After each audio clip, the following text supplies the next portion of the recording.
You're listening to Tiger Cats at the Half. 21-9, the Hamilton Tiger Cats trailing here in a Week 11 matchup. It's the Edmonton Elks leading through 30 minutes of football. This is Tiger Cats at the Half, presented by my insurance broker. I'm Bubba O'Neil, along with Andy Fantuz, and certainly not the score we were looking forward to, but I would say on the positive, that's a good way to end the half. Taylor Powell, 9 straight completions. They do have to settle for a field goal, so they have proven that they can get this offense going. Yeah, honestly, you got to be pretty happy with the efficiency on both sides. The biggest difference that I see is the sacks. And of course, Edmonton has 3 sacks. Hamilton doesn't have any sacks, but one of those sacks resulted in that fumble, which is the difference of the game. Not often you go through a whole half of football and you only have 2 incompletions when you consider both teams total, 1 incompletion each. So you got to give credit to the Elks and really their execution. They've been from the first drive kind of marching down the field into the wind, not necessarily scoring right away, but it just taking a lot of time off with like I said, into the wind. Kind of really slowed this game down, and a couple big plays by ex-Ticat Stephen Dunbar Jr. Trey Ford's been using his legs to move around and making some plays downfield, but so is Taylor Powell. It's been a pretty entertaining game overall, all things considered, and Ticats just got to find a way to slow down that Edmonton offense, create a turnover perhaps, but more importantly, just get another punt. There's only been 1 punt from each team, and but clean game. 2 penalties for Edmonton, 0 for Hamilton. Kind of what you're looking for in a football game. Trey Ford exactly as advertised, 8 of 9 passing, 127 yards, 2 touchdown passes, but again shows that versatility, 3 rushes, 28 yards, and those happened on the first 3 plays of the game. So he's establishing that question mark of like, does he run or does he pass? Very tough to sort of defend. Yeah, and the thing is you would assume that the Ticats had a spy on. He's just that athletic and elusive in open field. I think the first play of the game was a pass play, but he just made something happen and was able to pick up a first down. And really, most scrambling quarterbacks probably would have got 6 yards on that play. And the second one was a clear QB draw, but to start the game off with that and really show, okay, as a Ticat defense of team, you're thinking, okay, well, we got to really slow this down because he's just marching down the field against the wind with his legs at quarterback.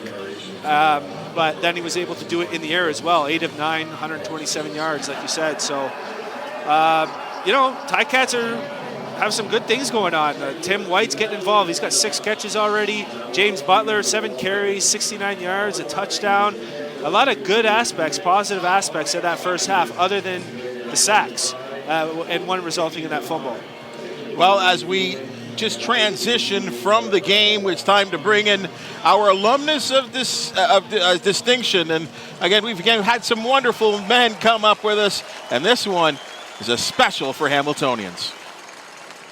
All right, Andy, let's change gears from the game here, and we have this lovely, presentation, or I guess something special that we do with the Tiger Cats at halftime, and the organization, the alumnus of distinction.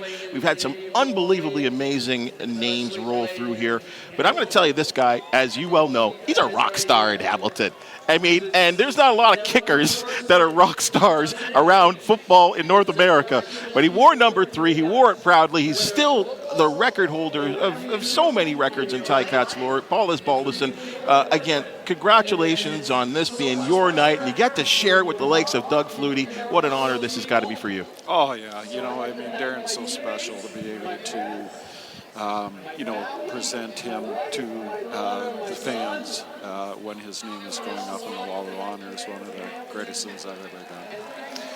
Well, Paul, 18-year career in the CFL, 7-time East All-Star, 3-time CFL All-Star, 2-time Grey Cup champ, most outstanding in the game, most outstanding nominee, a Canadian nominee for the East in 1990, record for most points in a season for the entire CFL, 8 field goals in 1 game. I mean, the list goes on. 8? 8 field goals in 1 game, yeah. Wow. I mean, you can take a coffee break while let me just ram out these records here. For Tiger Cat records, career scoring, almost 3,000 points, single season scoring records, career converts, single season converts, single game converts, career field goals, single season field goals, single game field goals, career punt yards, career punts, and single season punts. Just incredible. Amazing. Born in England, drafted to BC, but in 1986, but that year moved to Winnipeg and then to Hamilton, where you certainly found your home. Was an assistant special teams coach and kicking coach from when you retired from 04 to 14. All right, I'm done talking. Just tell us about your CFL experience a bit. Well, you know what? It's funny you mentioned BC because I grew up out in Kamloops, and when it was my draft year, I was kind of thinking, hopefully maybe someone will stumble over me and draft me. I wasn't on anybody's radar. Nobody talked to me. I didn't get any phone calls. And my dad was calling the radio stations after 15 minutes from round 1. I said, Dad, wait till like round 8, and then you can start making some calls. So sure enough, after one of his calls, and I was like, my poor dad's going through all this. He comes in the room and he says, you got drafted. And I was like, oh my Lord. And there was a couple of teams that I thought maybe I'd have a chance, getting into. And he said, the bad news is it's the BC Lions. And I went, oh, good Lord, what are they doing? Lupus Aglia just came off his best year, averaging 50 yards a punt. He was the first pro player in history to be above 50 yards. And he was the outstanding Canadian in the Grey Cup. And he was 10 years into, a remarkable 25-year career. He was in his prime. So I quickly thought, okay, well, I'll go and I'll learn as much as I can. I'll keep my mouth shut and my eyes and ears open. And, I had another year of eligibility left. And I thought, boy, maybe it'll make me a lot better football player. It has to, being around a guy like that. And the first exhibition game, he went down with an injury. And I got to play an exhibition game, 3 regular season games. And I went home and I was literally on cloud 9. I played in the CFL. I couldn't believe it. I was so happy. And then I had no idea what was going to, come after that. 18 years of this. And it was just the best thing that ever happened. It was incredibly lucky. I was just in the right spot at the right time, not only once, but 3 times, with other guys getting hurt and being able to step up and fill their shoes. So, I never thought it would happen. It was a dream come true, and I just never ever thought I'd play in the league, never mind accomplish half the stuff I did. Well, you think of all the things you accomplished, and Andy listed off a long list of accomplishments, but there was a moment, and I think everyone that's listening on this broadcast that knows anything about the Tiger Cats knows where I'm going. End of the game, East Final, Iverwin Stadium, 30,000 people, windy, chilly, and you bang one through on the final play of the game from 54 yards to put the Tiger Cats into the Grey Cup after a long absence of even making a trip to the Grey Cup. Just thinking about it right now brings tears to my eyes. I'm not joking you, because that was such a moment and such a renaissance for that team. Does it mean as much to you, or do you even realize how much that meant to Tiger Cat fans? Oh, I do. Especially after I retired, and whenever I meet people, that's all they ever really want to talk about. That's what everybody remembers. And being part of today with Darren as well. We were 2-16 the year before, and in come 3 gentlemen, and I would have never guessed. I knew we were going to be a better football club, but I never knew we were going to be a great football club all of a sudden. That's Danny, Danny, Flutie, and Ronnie. Okay, yeah. And wow, all of a sudden it was just a whole new ball game in town. We had a great defense. We knew that, and that kick to me was my way of paying back my teammates and the fans.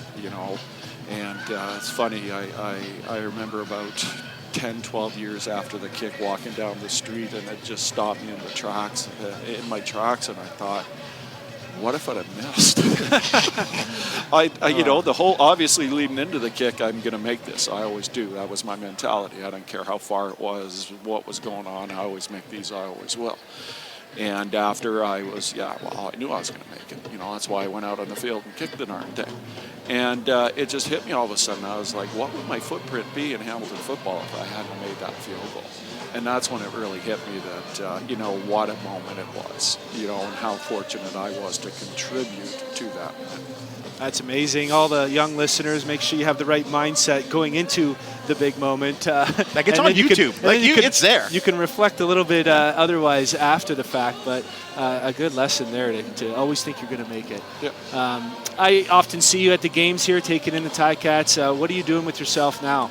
I keep myself more than busy. I have a little woodworking business at home, and I do have a full-time job at a food production company down in Vineland that makes gourmet candy apples of all things.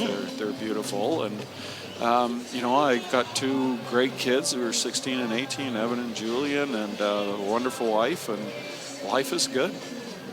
Ozzy, I think you do understand, but, you are in that class of rock stars, as I said earlier. I hope that is something that I hope you understand how much we do appreciate you. We appreciate you coming and having a chat with us, Andy and I, and, of course, on the Ticats Audio Network. But, again, this community, you don't go anywhere without people talking about Ozzy. And, again, that kick again. And I know there were so many of them, but, again, it's like the Batista bat flip. Right?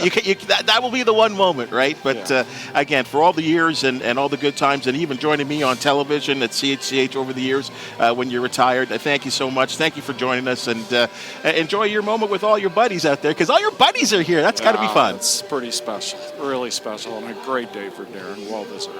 We're back with RJ and Luke. Second half action on the Ticats Audio Network is coming up. Stick around on the Ticats Audio Network.